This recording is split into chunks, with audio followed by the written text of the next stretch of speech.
What is up, everybody? This is not your boy Dave. This is Shane. Not your boy. With me is Russell, the Rambling Man. I don't know. This isn't my show, so I don't know all the gimmicks to the intro. I just know my part.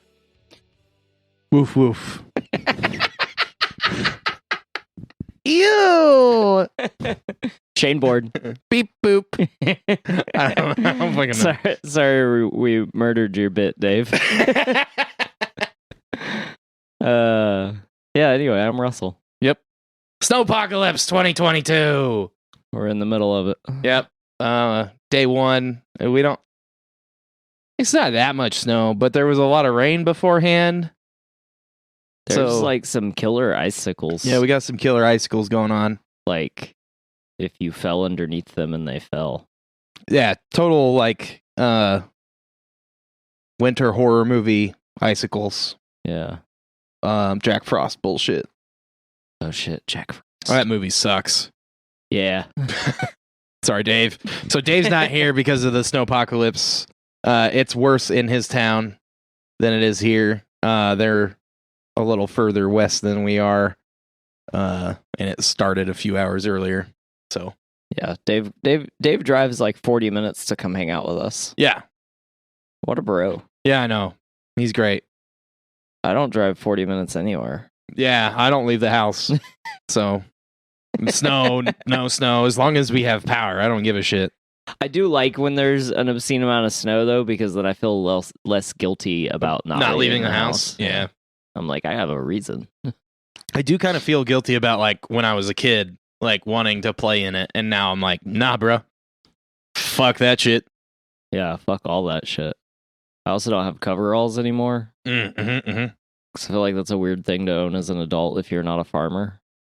Nah, not really. No? I don't think so.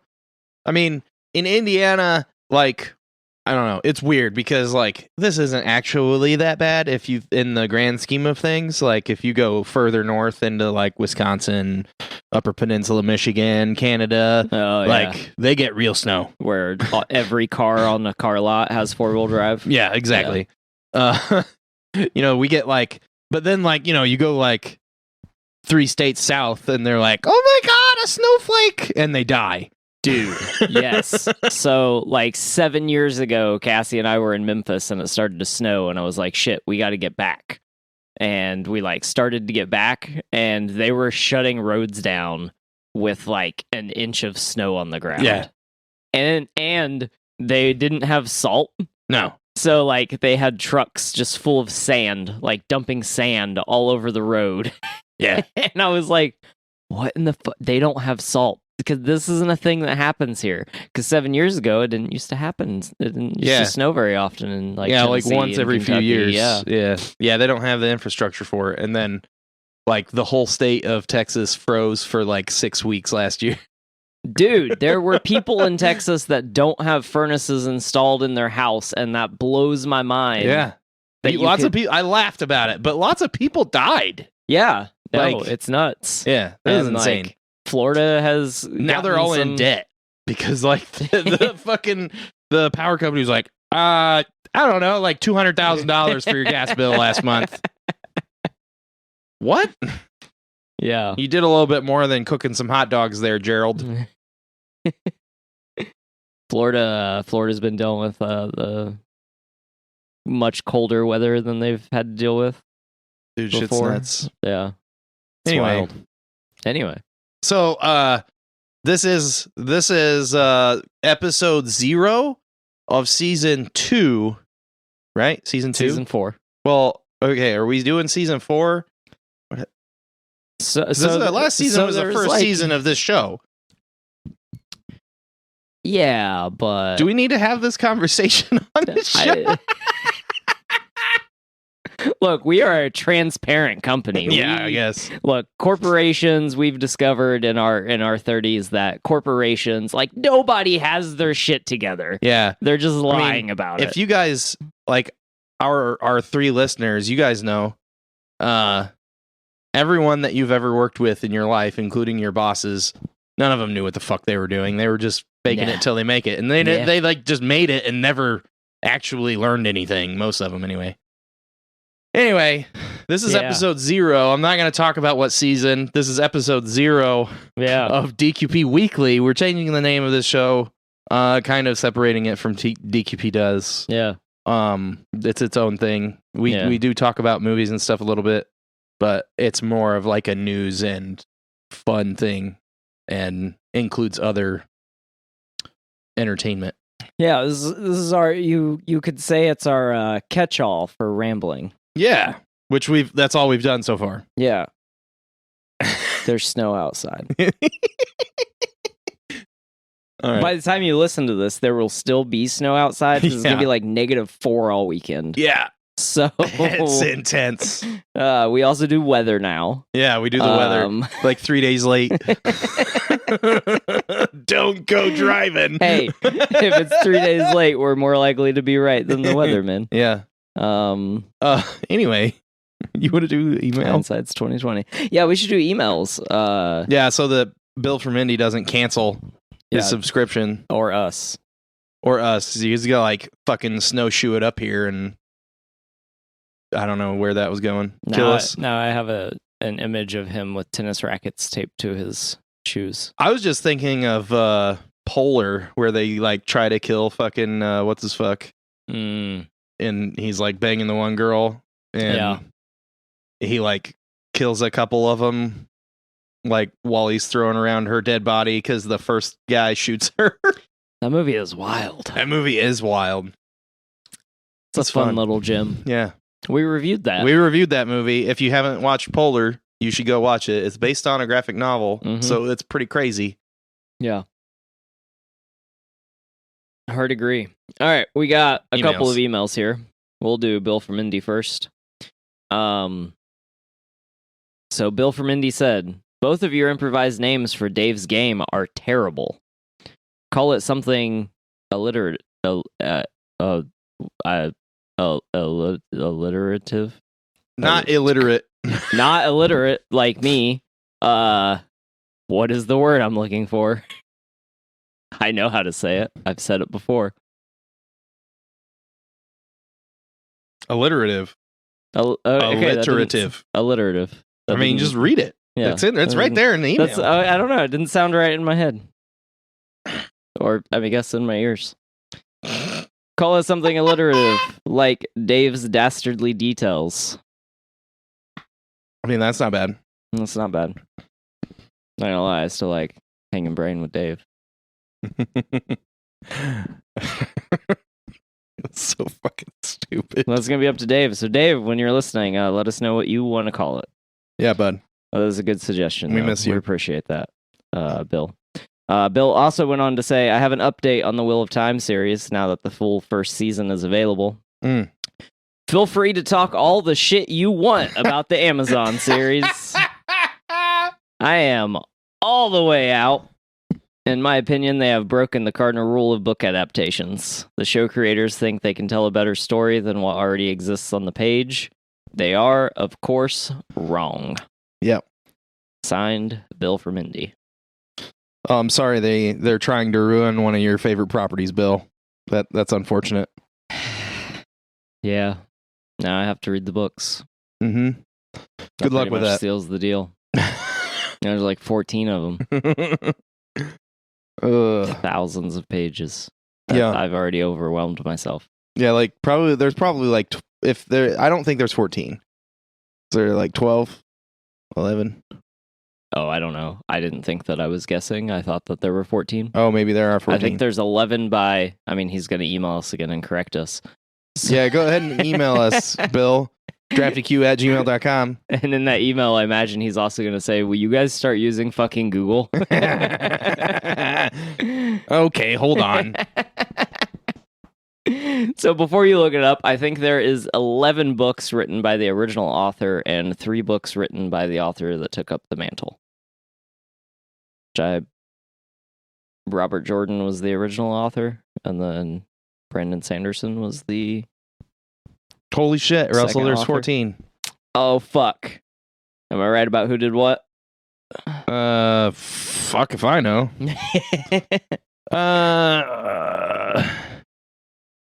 Wow, I don't need to know that much.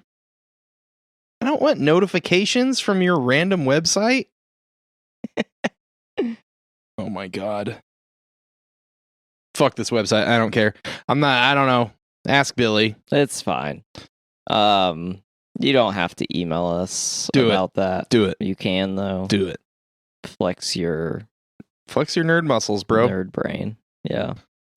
I retain some of the stupidest shit. I can't remember how to say a word, but I can remember that there's 14 books in a series I haven't read. Yeah, that's interesting. All right. Email number 2 comes from Zach, one of our longtime listeners and appreciated fans. Zach says, love the show. Also, please talking about sports. It's painful. Don't be offended, Shane. We know he's talking about me. Yeah.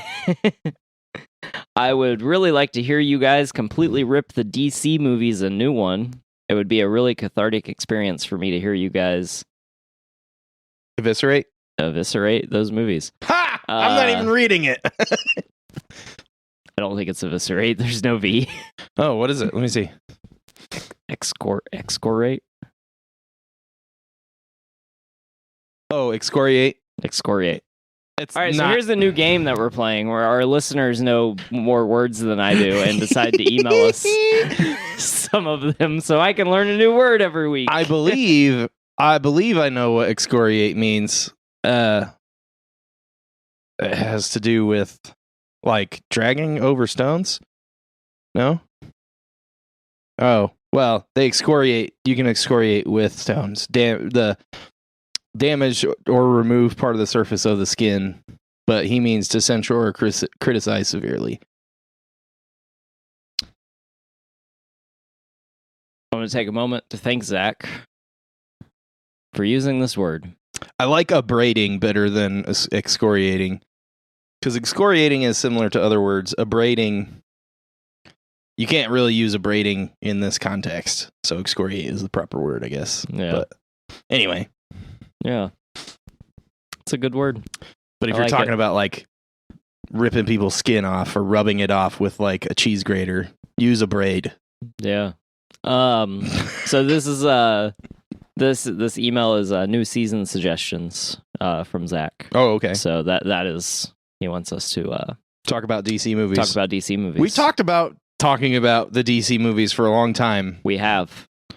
It might be time. Yeah, it might be time. Especially before Especially before James Gunn, fucking J-Names, shows up to save the DCU. We should probably tear what exists apart. Yeah. Well, we got any more emails? That is it for the emails. All right. Thank you guys for emailing in. We do appreciate it. Sorry we're 2 weeks late on reading them. Yeah. I like how we brought up reading them on the last week on the DQP Does. And I don't know what you're talking about. There's no proof of that. It's literally on the internet, jackass. Yeah, well, internet's fake. I also have to say that I was reading something when you were like, yeah, well, now officially Spider-Man 1 from 2002 is the first MCU movie. Shut the fuck up. It's not. Anyway. You talking to I'm me? talking to you. Talking to me? I didn't mean to do the bit. It's not the first MCU movie. Doesn't count. Oh, it doesn't count. No. Okay. I thought maybe I was wrong, but you're wrong, yes. Telling me that it doesn't count. No, you're wrong because it wasn't planned to be the first MCU movie. I mean, that is a correct statement. Yeah. Yeah. Okay. Are we going to be Star Wars fans and argue over canon? I mean, it's not technically canon because we don't even know if those... I mean, we do know that they're not technically the same characters. It just happened similarly. Yeah. So you ready to talk about penis? It apparently it's time. It's time to talk about penis. And not random penis like we usually do. I actually have an article here about penis. Oh my god. Hollywood has a new favorite beauty trend, and they are called penis facials. Now, if you're a fan of the internet, you will have seen penis facials before, but that's not what I'm talking about.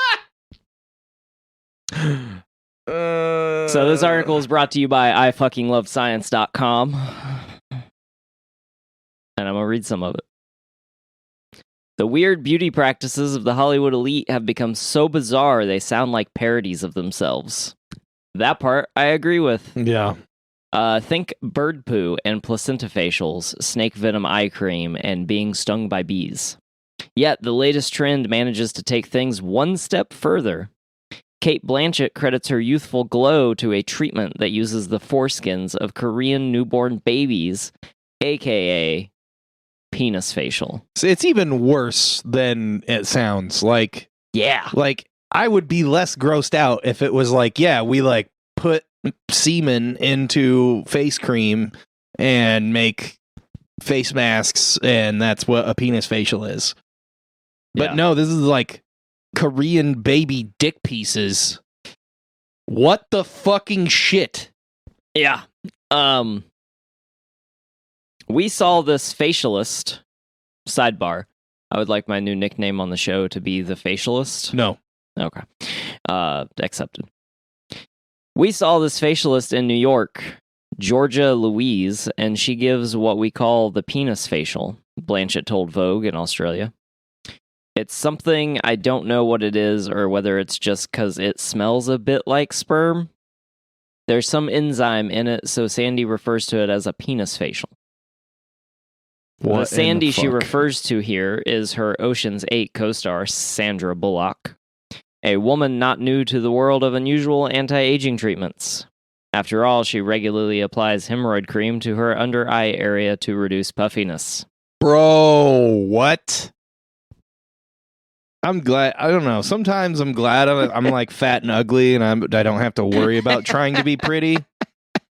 I'm like, because like, holy shit. Well, what's completely ridiculous and asinine is like we're talking about Sandra Bullock and like Cate Blanchett. Like it doesn't seem that these women should have to try too hard. Yeah, but I mean, so like, you know, but you wonder, like they're pretty old. Right? They're fairly, you know, I mean, they're not old, but they're, you know, they're like some grandmother's age, right? So like, they're probably thinking, well, all the shit that I've put on my face and stuff and the way that I do everything has kept me from looking like your grandmother. Yeah. Maybe.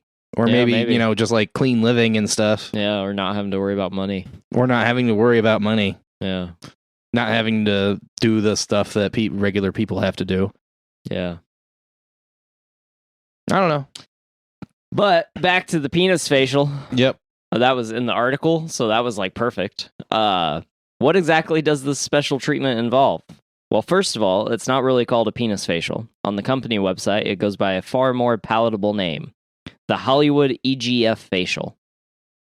It involves a cleanse, an intensive TCA peel, microneedling, an electrifying mask, and finally, FDA-approved epidermal growth factor, which is the EGF serum.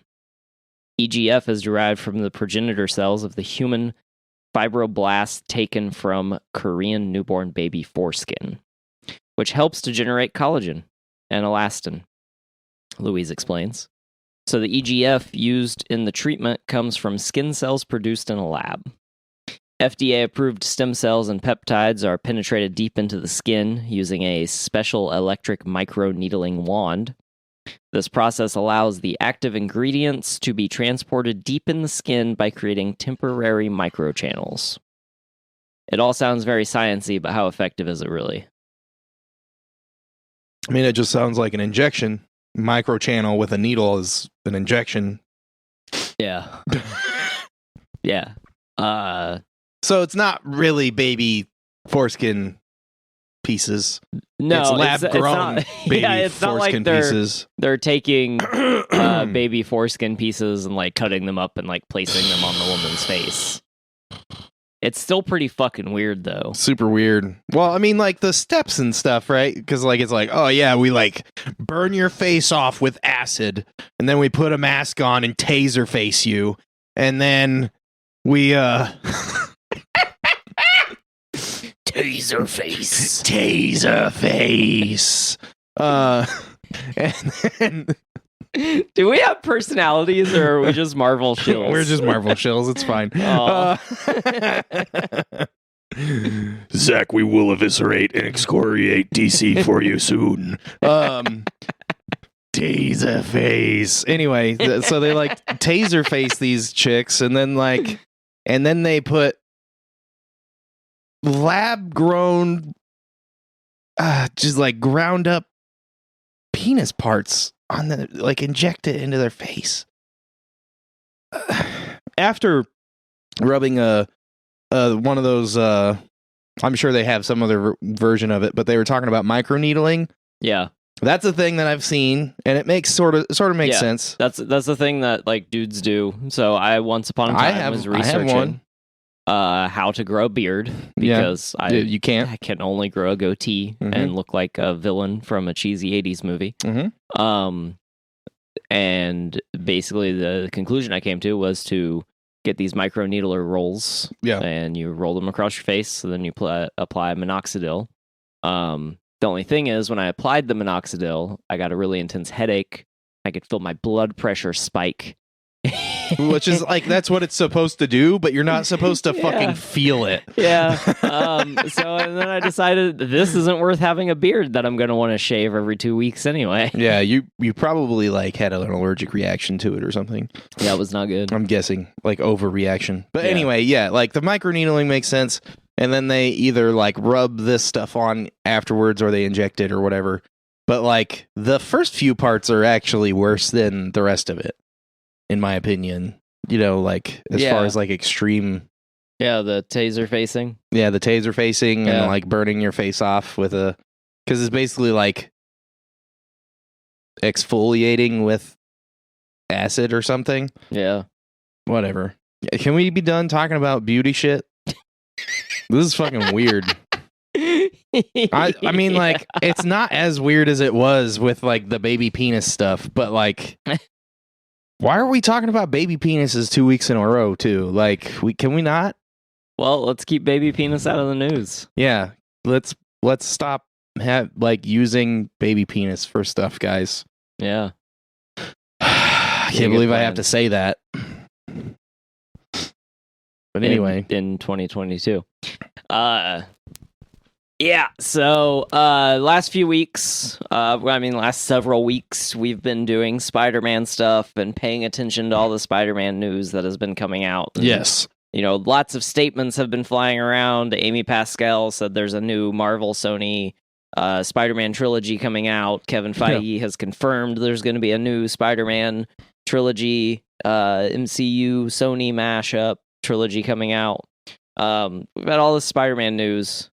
Finally, and Tom Holland has said, he's like, well, none of this is explicitly wrong. Like, that was all we really got out of him from before. He's also like trying to promote a totally different movie, because he has like 7 movies coming out. There's another huge movie coming out with Mark Wahlberg called Uncharted, which we will be reviewing in a few weeks.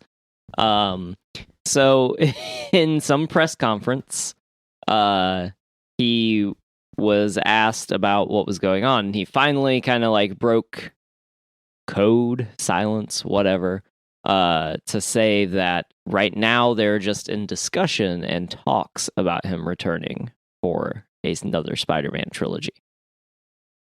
If we restart Spider-Man after what just happened, I walk. I'm done with Spider-Man at that point. I think Tom's just holding out for money. I do too, but I think on the set of Homecoming, Robert Downey took him aside and was like, hey man, look, one day there is going to be a time in which you have all of the power. Don't be afraid to use it. Yeah, he's like, you know how I'm getting paid for being in this movie third as much as you? Guess. Add 2 zeros. All right. Now you could be getting paid that much. Yeah. So if you just grow a fucking big set of cojones. Yeah, because it really does feel like, I mean, it feels reminiscent of Robert renegotiating his contract. Because like he let them talk themselves into a corner. Yeah, we have all these movies planned. We have all this stuff going on. Yeah, and he like doesn't have a contract. He's just like, yeah, how you gonna do that without me, bitch? Yeah. So the situation feels reminiscent, which is like so fucking meta. I don't know. Yeah, like, right. He really is Iron Man Jr. By the way, I hate that. I like that's not true. In this situation, the real life situation, yeah, he's a baby RDJ because of what's going on. But yeah. So yeah, I mean, he pretty much said, he doesn't have a contract. They're in kind of talks and negotiations. He didn't use the word negotiation because he's smarter than that, but they're in negotiation.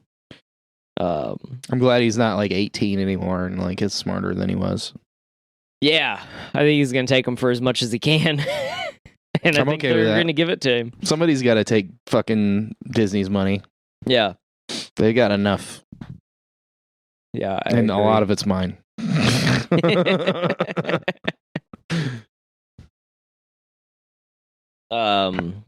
So speaking of that, No Way Home this past weekend.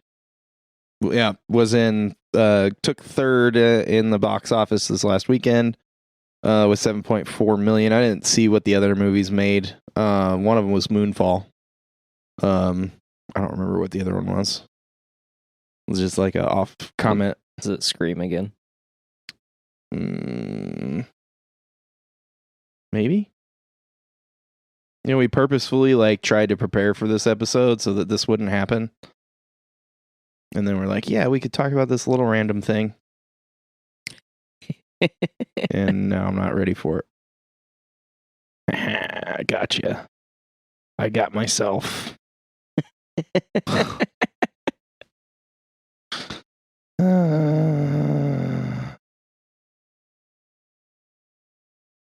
Hey, look, there's the article that I was looking for. Hey, that's coming up shortly. Shoot.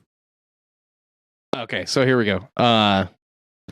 Jackass Forever took first place, 26 million. Man, all you fuckers that went and seen this movie have turned me into a liar.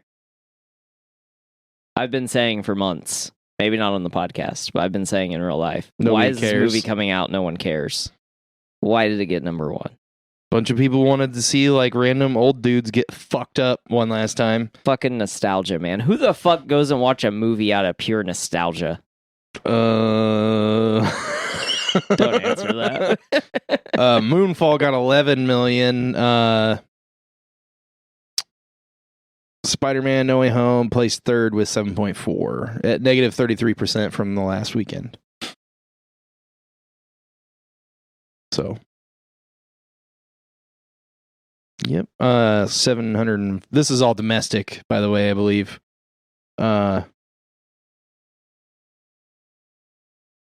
746 million total.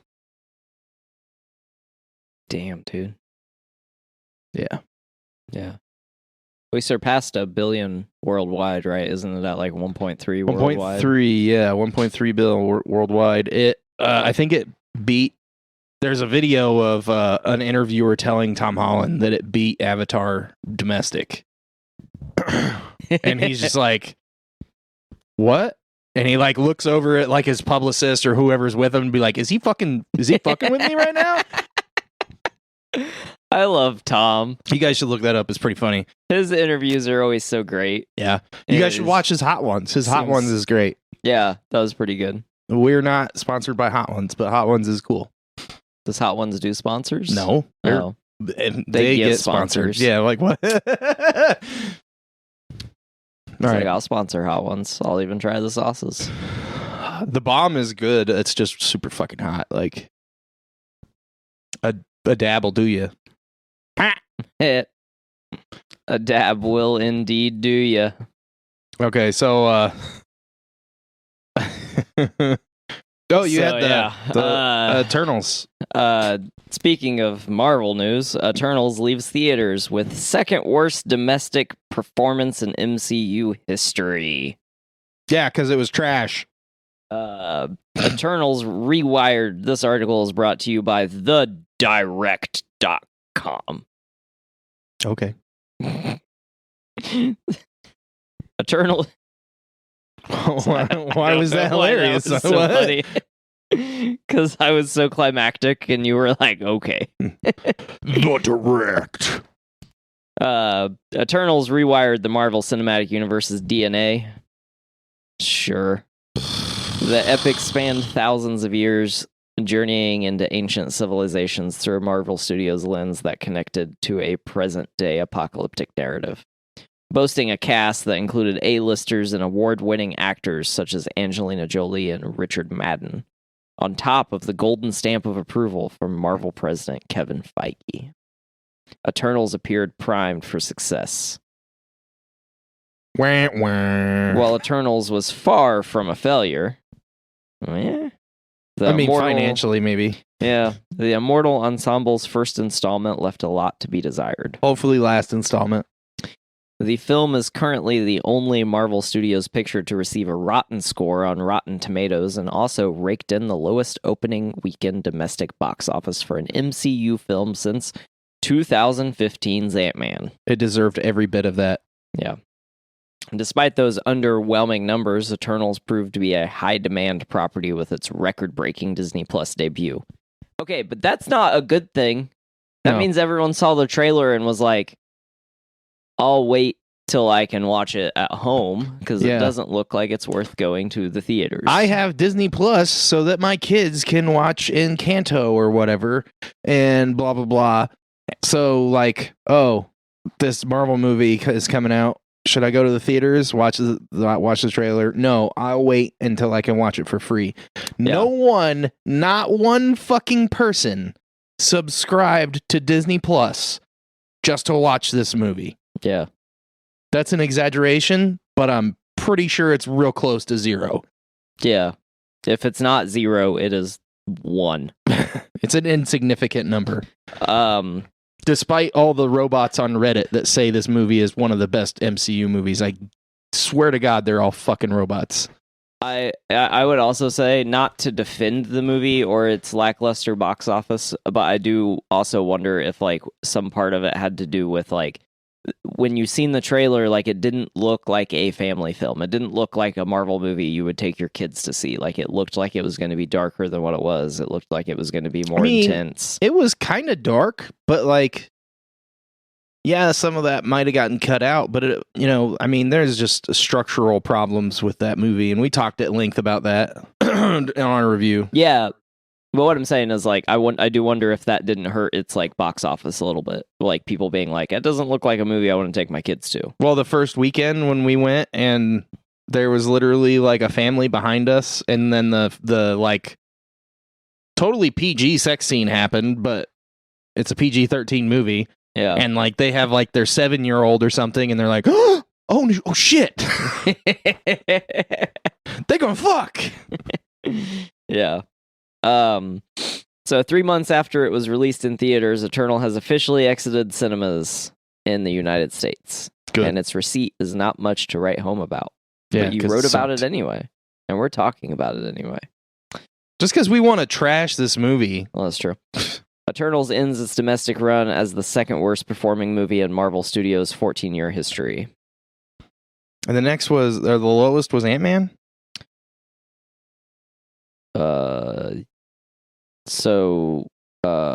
With a $164.9 million return domestically, $30 million more than Marvel Studios' lowest domestic haul in 2008's The Incredible Hulk. Oh, Incredible Hulk, okay.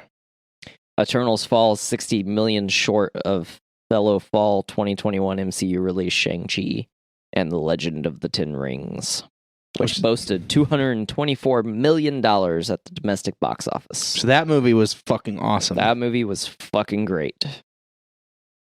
Fellow rookie ensemble picture 2014's Guardians of the Galaxy has over double Eternals' domestic box office with $333 million.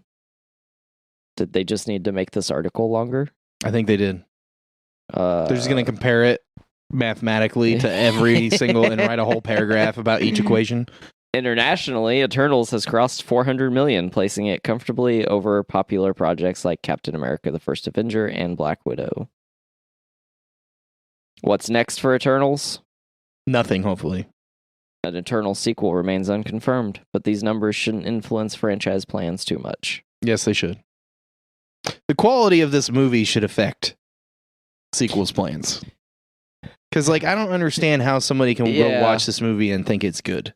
Like, it's just so poorly structured. I don't know. I know a few people that were like, that asked me, like, hey, did you see Eternals yet? And I'm like, yeah, I seen it opening weekend.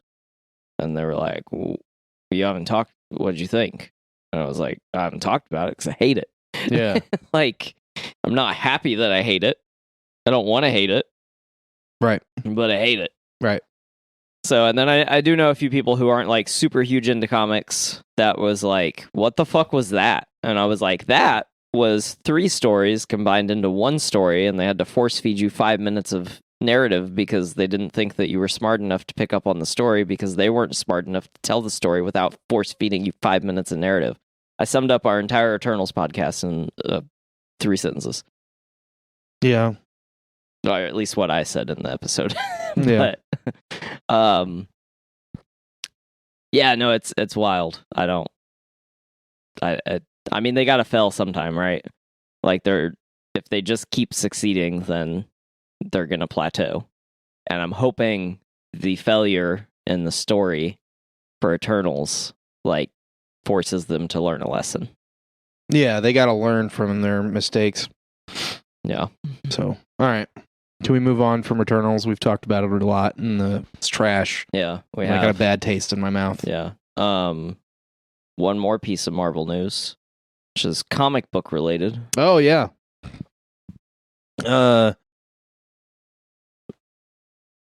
Wolverine, Hulk, Ghost Rider, and Spider-Man will reunite as the new Fantastic Four in Marvel Comics. It goes back to one of the most popular Fantastic Four storylines ever for a new series. This is from an article on Games Radar.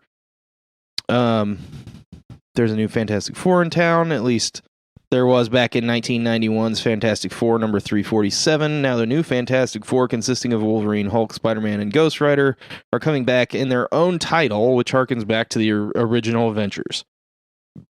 We got writer Peter David and artist Alan Robinson. It's a 5-issue flashback series set in the time of the team's original short-lived formation. Oh, okay. It comes out in May. The specific plot hasn't been revealed. Teases a series of mystery villains you'll never see coming.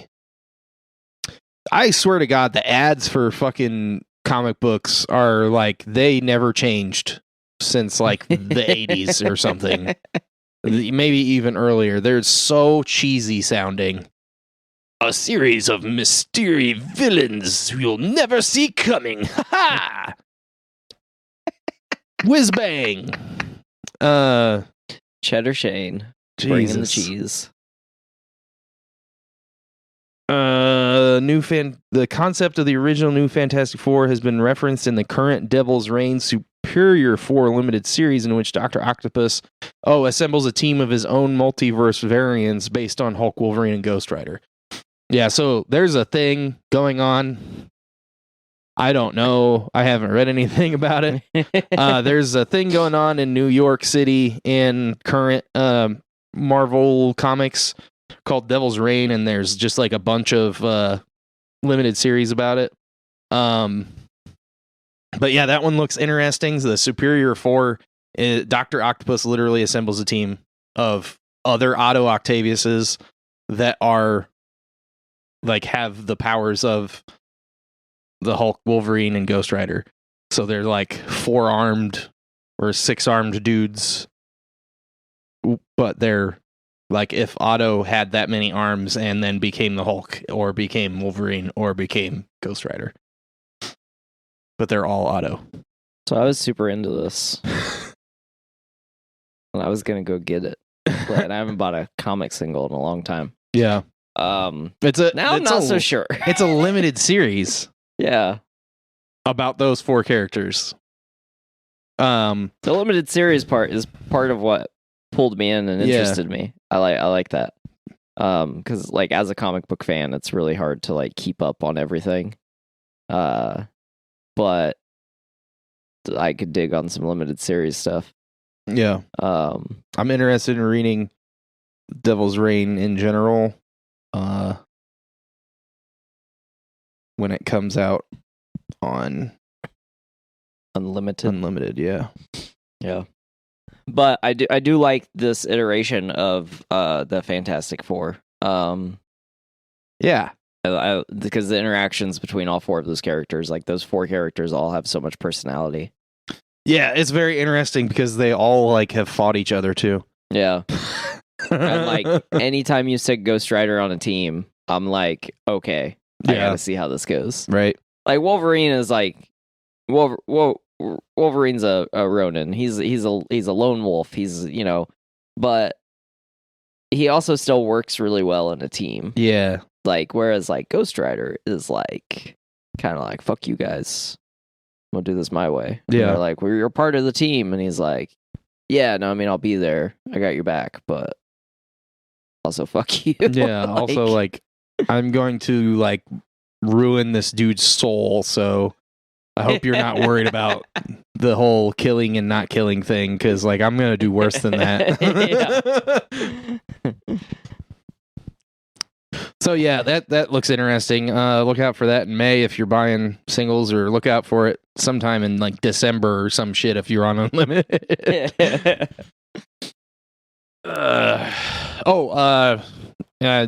I don't know if I talked about this, but the Immortal Hulk finished on Unlimited. Oh yeah. So I should read it. You should read it now. There's 50 issues as well as a few tie-ins. So cool. But it's really fucking good. The end is fucking bonkers. So the whole thing is crazy, but the end is nuts. If you guys don't have Unlimited, maybe look into it if you like reading comic books. If you don't give a shit about comic books, then fuck you. Not fuck you. Keep listening, please. I love you. I'm just an asshole. But I really like comic books. Yeah. And then we have we're gonna go back to movies for a second. We have a story about a sad Tatum. This is from Variety. I think Russell forgot about this.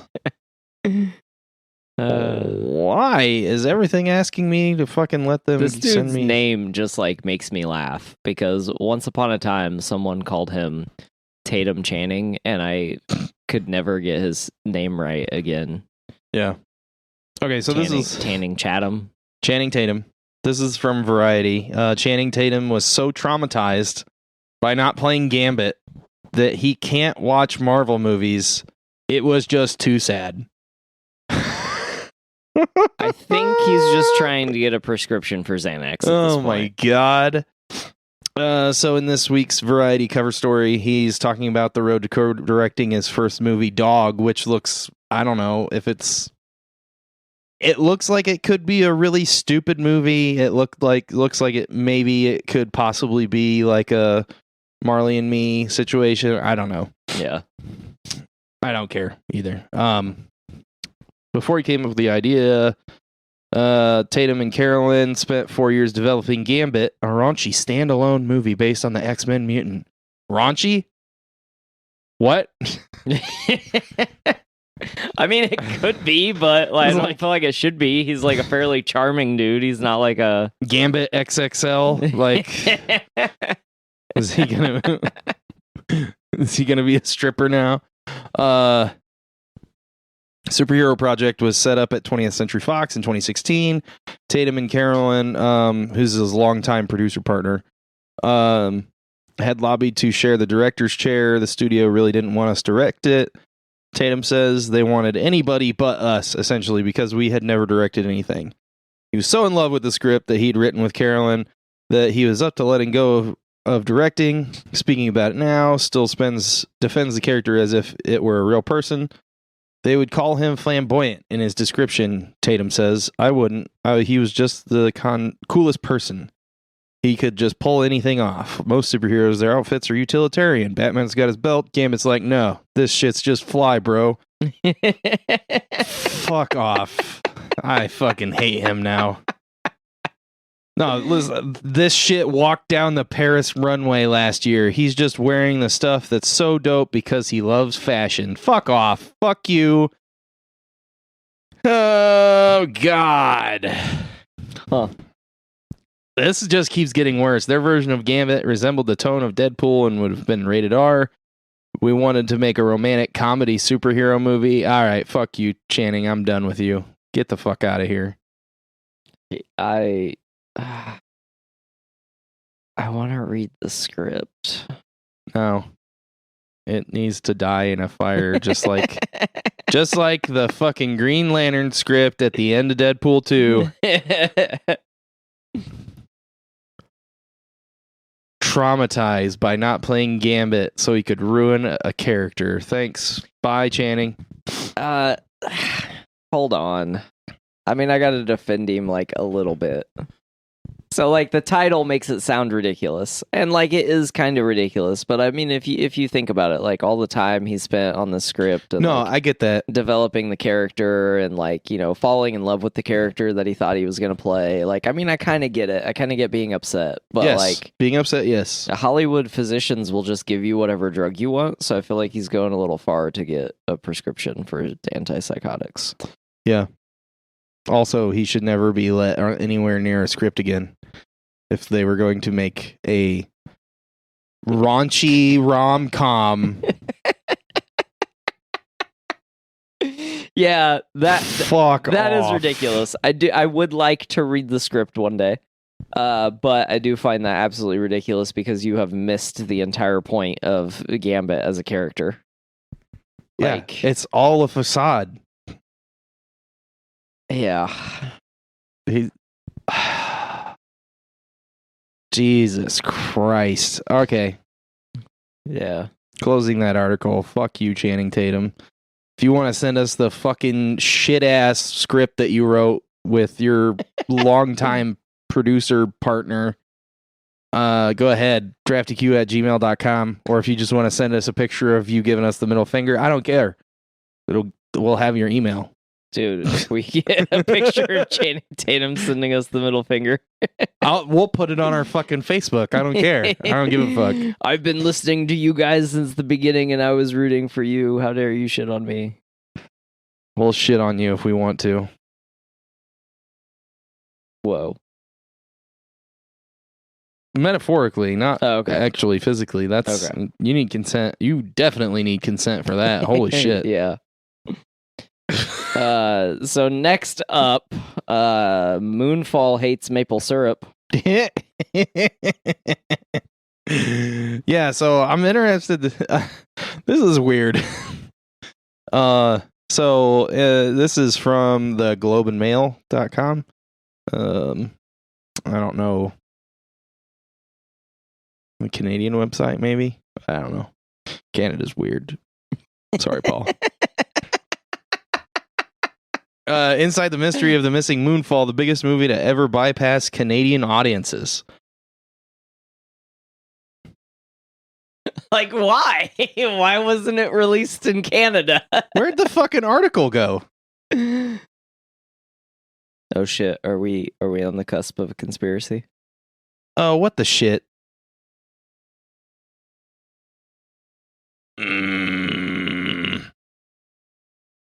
Is this what the riots in Canada were about? Yes. And the signs that said "fuck Trudeau" is because they didn't get to watch Moonfall.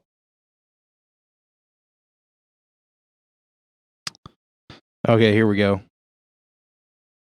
So this is by Barry Hertz on the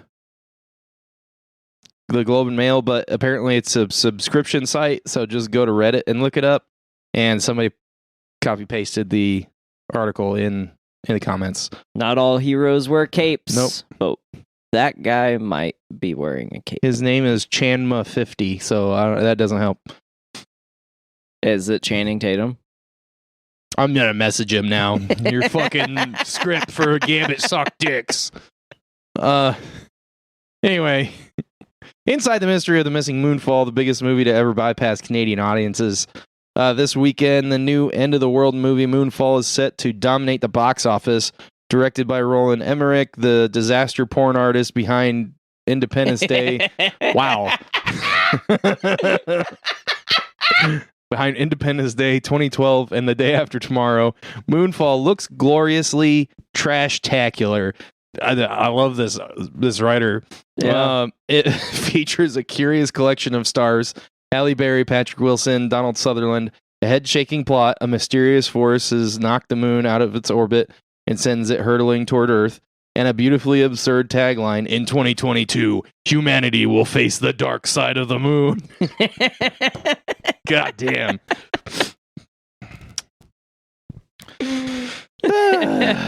For Canadians finally allowed back into theaters after yet another round of shutdowns, Ontario cinemas reopened this past Monday, while Quebec venues welcome audiences back next Monday. Past Monday for Ontario, next Monday for Quebec. Quebec? Yeah. Quebec? Yeah, Quebec. Quebec? Quebec. Why? What? Oh, that's a Letterkenny joke. Okay. Fuck the Quebecois. Moonfall sounds like the perfect no-brains required entertainment for a dead of winter night out. Not tonight, because Snowpocalypse. Anyway. Especially given that there isn't much else on offer in multiplexes, with Omicron-wary studios having largely abandoned January. The only problem, Moonfall is not opening at any Canadian theater this weekend, nor will it be available on demand. Moonfall is simply bypassing Canadian audiences entirely, and with a US $140 million production budget and huge launch across US screens, it is the biggest release to ever do so. So here's some reasoning. This past Friday, Allied Global Marketing, which had been responsible for Moonfall's Canadian marketing in an arrangement with the film's domestic distributor Mongrel Media, confirmed to the Globe and Mail that both companies were no longer handling the movie's release. Up until that point, Moonfall had been an active concern. Mongrel posted trailers on its Facebook page as early as this past September, and the film was listed as opening February 4th on the website of Cineplex, the country's largest exhibitor. Posters were up in theaters, and Mongrel's Twitter account promised an experience only in theaters and IMAX. Tweets that, as of this writing, are still online. So what happened? Blame the Ontario and Quebec governments, says Canadian film industry veteran Victor Lowy. Okay. Don't care. There's a lot going on here. Story is that 3 or 4 weeks before release, we have to push the button to buy advertising, TV, newspapers, online billboards. On a film like Moonfall, we're looking at millions of dollars. In Ontario, no one was saying a word about reopening, and in Quebec, it was worse. We were in complete darkness. At some point, you have to make a decision. Okay.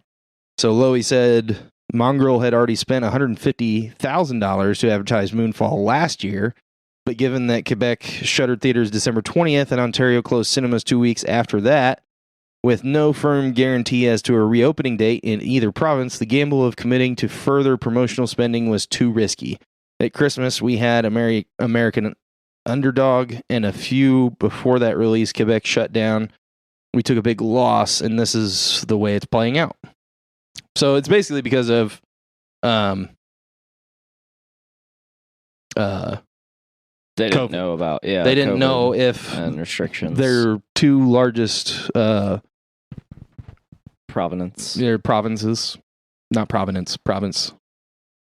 Province. I'm learning words today. You added an extra, and Yeah, I do that. yeah, I know. I'm from Indiana. So am I. Yeah, but you're from like northern Indiana where there's like accredited colleges. I'm from, I mean, I didn't go to Notre Dame. Like, from what the fuck? hills. Yeah, but you like absorbed the Okay, intellect. I was just like, I was within a certain radius of like Notre Dame and like Bethel and shit, and like I just absorbed it in the air, the intelligence from those colleges. Yeah. Okay. Anyway, And a little bit of the pompousness. Oh fuck. So it sounds like the companies that were in charge of marketing in Canada were basically like, fuck this movie, we're not taking the loss. Yeah. Because we don't know if they're gonna open again or not. So whatever. I need to know if they serve pancakes at movie theaters in Canada. Hey Paul. You need to email us. Tell us. Do they call them flapjacks though, right? Is that where fucking that's know. from? I'm not trying to make fun of my Canada. God. I'm genuinely curious. Why because would they serve pancakes at a fucking theater? I don't. It's Canada.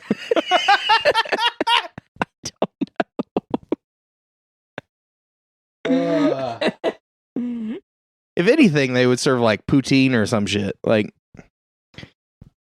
What's poutine? you don't know what poutine is? Does that have syrup in it? No. It's like fries and cheese curds and gravy.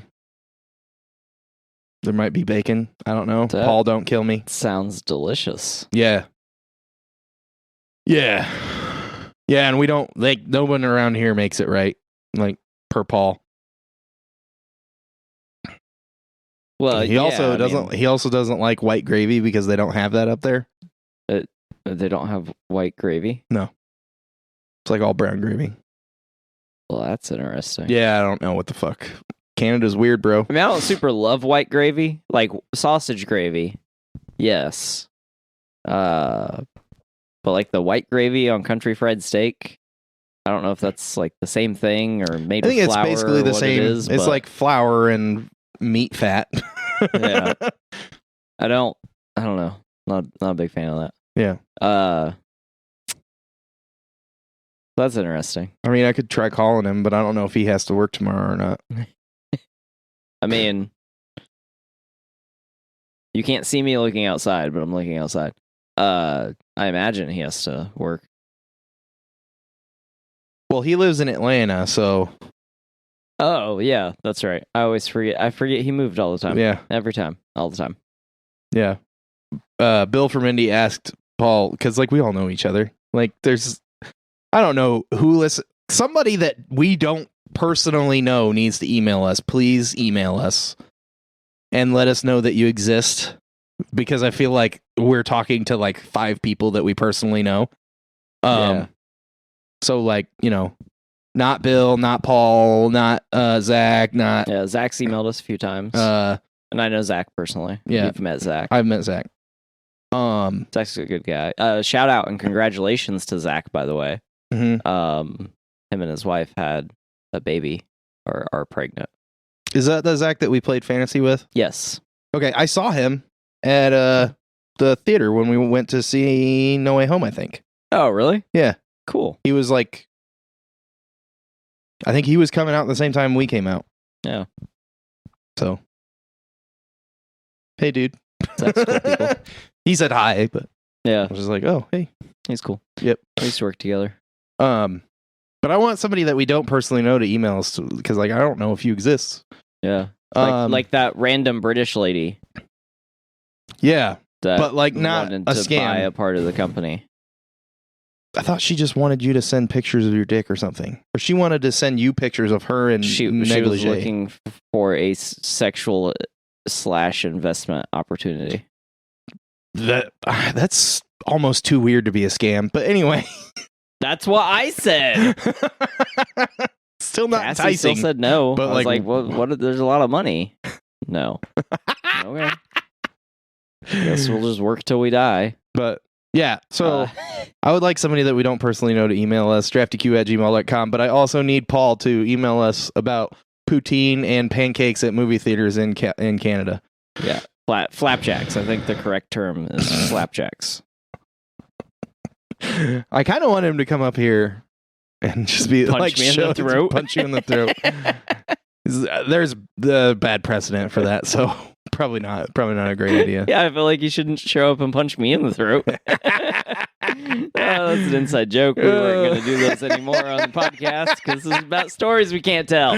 Yep. Maybe one day. Pay us enough money. So anyway, subscribe to Patreon for $1 and support us. It sounds like Mongrel Media and whoever the other one was, I don't remember. No, that wasn't it. American Underdog is something else. Omeritas Media, because that's an awesome name. Yeah. What was the other one? Oh, Allied Global Marketing. That's not an awesome name. That sounds like the villain in a comic book. Union Allied is actually the name of the construction company at the beginning of Daredevil. You're Netflix. correct. That's why it sounds like an evil corporation. Yeah. Allied, I remember that because I watched the first season and a half a few weeks ago. Anyway, Allied Global Marketing and Mongrel Media apparently just were like, fuck Moonfall because we're not losing money again. So that's what happened. That's why it's not playing in Canada. That is interesting. It's wild. It's completely it's crazy. Like $150 million movie without marketing costs. That's just production costs. Because a lot of times we see these costs, it's always the production cost, but almost always the budget is actually double that because of the marketing. Yeah. Because they have to make that money back. So they spend just as much on the marketing and then make, double that if they're Marvel and half that if they're everyone else. Yeah. Movies are fucking weird now, guys. But anyway. Yeah, they are. Speaking of weird movies / shows, a little while ago, 6-7 weeks ago sometime, we watched a trailer for a show called The Woman in the House Across the Street from the Girl in the Window. And I said that I wasn't going to watch it because I had already seen it, because there's another movie there's a movie that came out on Netflix that is pretty much from my impression, was pretty much the same thing. The Woman in the Window. Yeah, The Woman in the Window. So then I seen the preview for it on Netflix, and I was like, oh, it's out. I'm not going to watch that. And in the time that I was sitting there staring at the screen saying I wasn't going to watch it, it started. There was an image of Kristen Bell in negligee, and I said, well, I can watch an episode. Got him! And then I finished it. Oh, you finished. All of it. I was in the living room, and there was a strict no specific acts in the living room. A specific no finishing in the living room. Preferably no starting either. But, So I then proceeded to travel down the 3.5-hour hole that is The Woman in the House Across the Street from the Girl in the Window. Okay. So I watched it. I watched all of it. I watched all 8 episodes. What caught me off guard, and one of the reasons I did decide to finish it, was that the episodes are sitcom length. So they're like between 22 and 29 minutes. That's super weird. Yeah. So this is a weird show. Yeah. In case you didn't know what show we're talking about, or you're just tuning in because it's not a radio station, I watched The Woman in the House Across the Street from the Girl in the Window. I'll have the name memorized by the end of this. So, Jesus Christ. So as the guy sitting on the couch across from the TV watching a TV show, I watched 3.5 hours of this weird fucking movie. Okay. So basically, Kristen Bell is she plays character named Anna, and it also stars Tom Riley, who plays Neil, Mary Holland, who plays Sloane, Cameron Britton, who plays Buell. You have previously seen Cameron Britton in Mindhunter. He played Edmund. Still don't know his last name. Edmund Kemper. Kemper. Ed Kemper. Yeah, Ed Kemper plays the maintenance guy that's working on her house. So this is specifically what I wanted to talk about. Okay.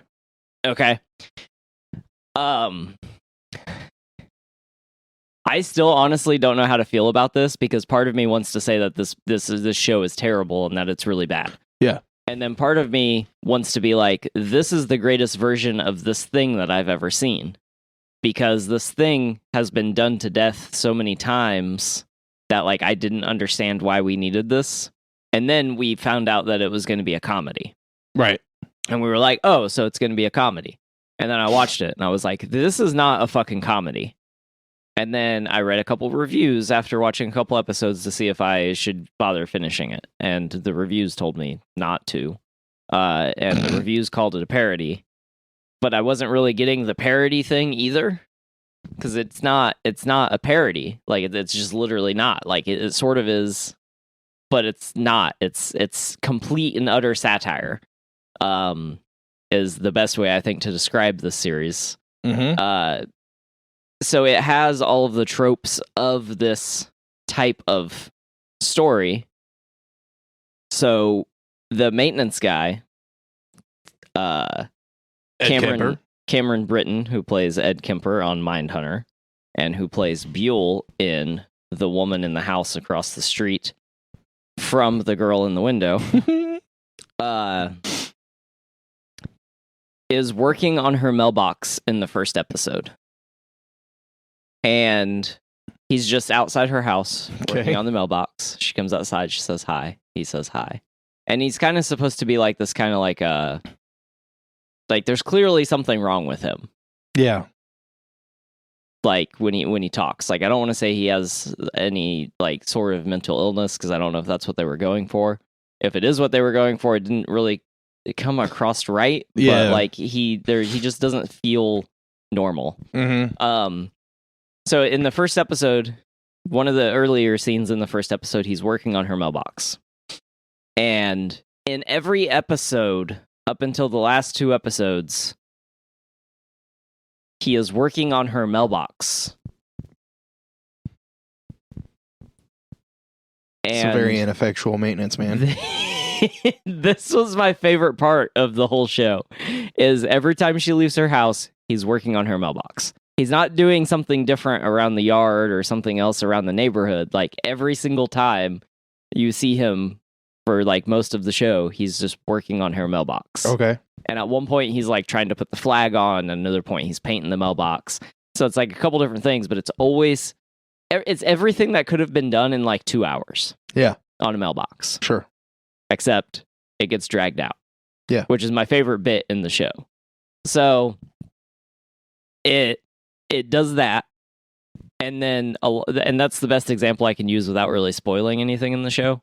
But throughout the show, you get all of these tropes that are from these types of stories that these stories always have, but all of these tropes are the joke. Yeah, so like oh my god, you should know that this guy's the killer because he's doing this all the time, all those tropes. Yeah. And like all the like, yeah, that makes sense. Those are all the like in jokes that if you don't know the genre, yeah, then you aren't going to get it. It's kind of like Scream. Yeah, it kind of. It's reminiscent. It's the equivalent to this story that Scream is to the slasher. Yeah. Right. So, I mean, I wouldn't say it's done as well. No, because we hold Scream in pretty like high regard.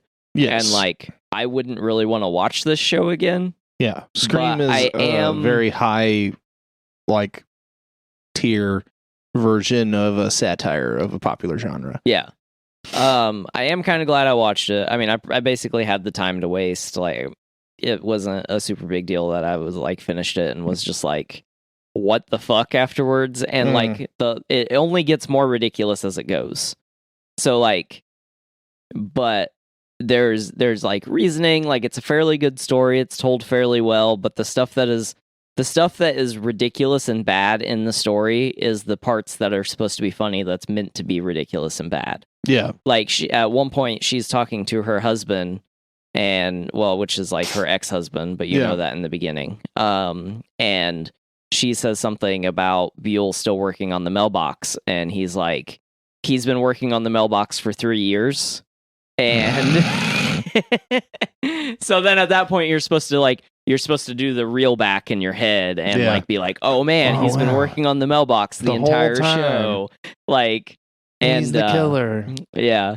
And so it's just, I don't know, like I enjoyed it, but it is kind of dumb. Yeah. And it's not exactly like brilliant satire. Right. But there is like a certain air of I guess I'd say intelligence that like went into designing the script, but it's very clearly designed. Like none of it doesn't seem like organic. Yeah. Like it's not an organic story. It is kind of forced.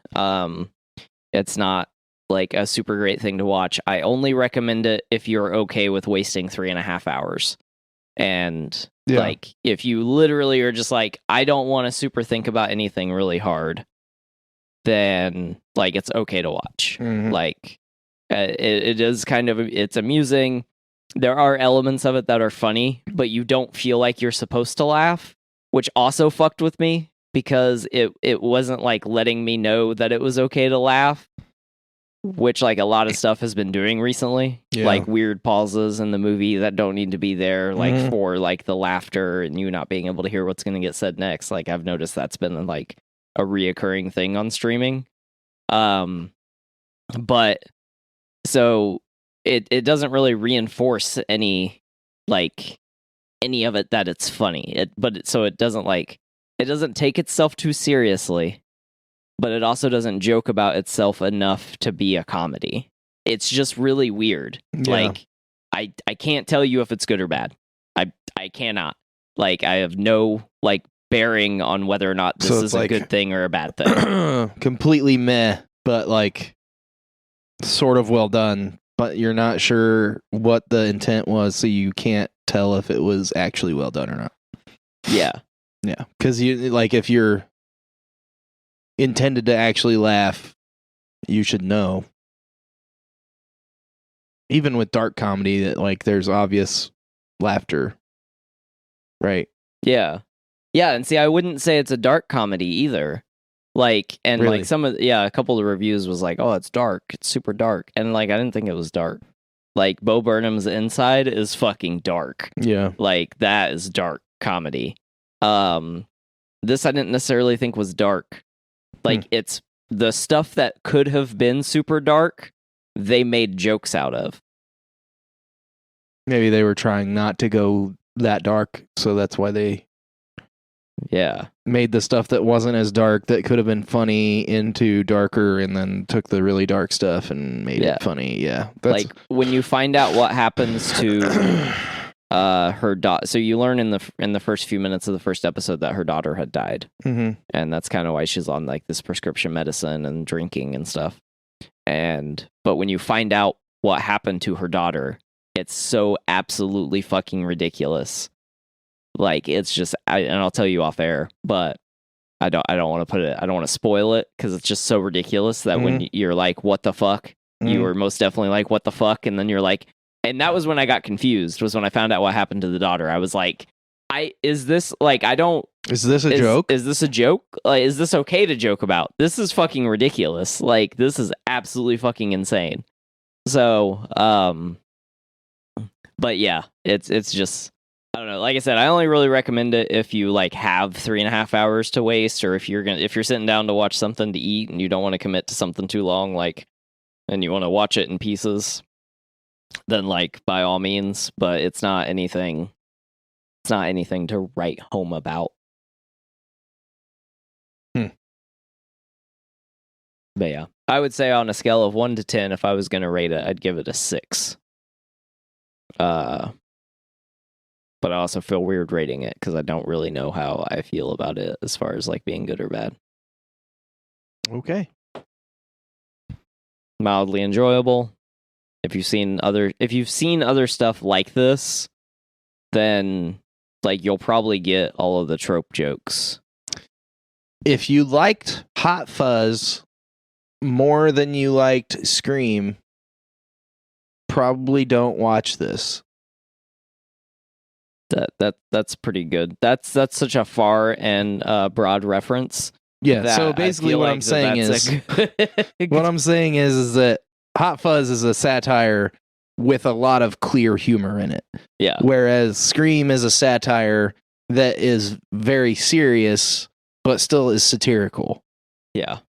So like this sounds like it's somewhere more towards Scream, but maybe a little nudge more comedic. Yeah. But not as good as either. Yeah. Yeah. And it's not half like again as long. Yeah, and I also want to say like it's not as bad. So like I don't like parody movies like for the sake of the parody movie, like movie 43 or Not Another Teen Movie or the scary movies. Like I've never really been into those. Like that's not really my type of humor. And it's not like those. So it is much closer to Scream and Hot Fuzz than it is to those movies. Yeah. But it isn't as good as Scream or Hot Fuzz. Yeah. Okay. I feel you. Yeah. All right. We ready to wrap this up? Yep. Okay. Well, thanks for listening to episode 0 of DQP Weekly. If you have any questions or comments, concerns, if we don't know you personally, please email us, draftyq@gmail.com. Go ahead and subscribe. Give us that 5-star rating and comments on your preferred podcast media outlet. Follow us on Facebook and Instagram. Word. At DraftyQ. Yep. Watch Russell's Call of Duty videos on TikTok. Yep. My TikTok is Russell James DQP. At Russell James DQP. Oh yeah, I don't know how TikTok works. Yeah. It's very similar to Instagram. I watch screen records of TikToks on Instagram. Yeah. Which is cool, but which works better than Facebook's because Facebook won't share the whole.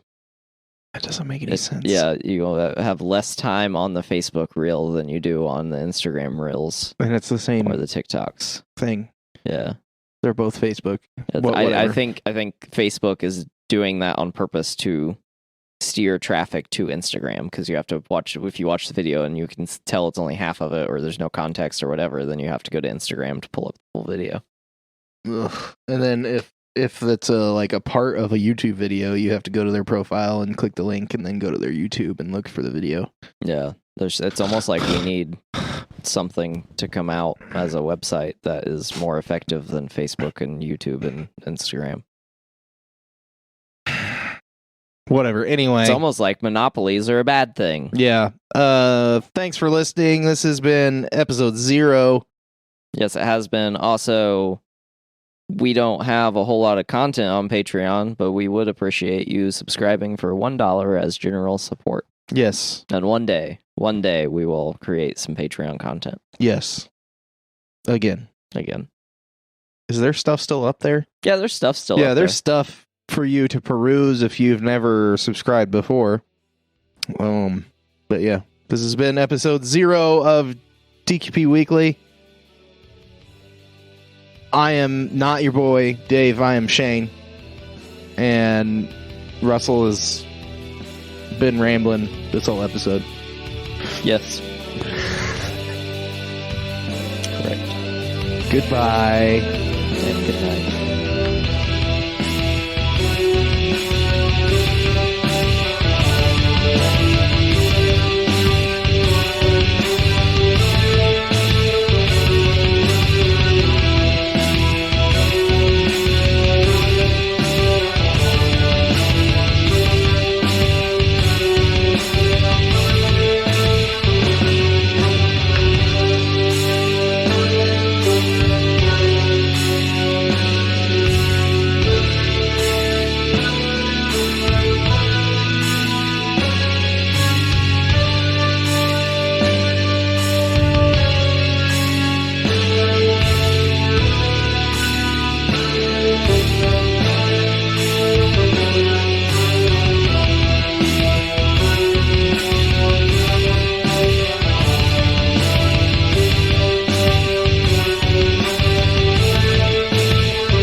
production of the Drafty Quarters Podcast Network.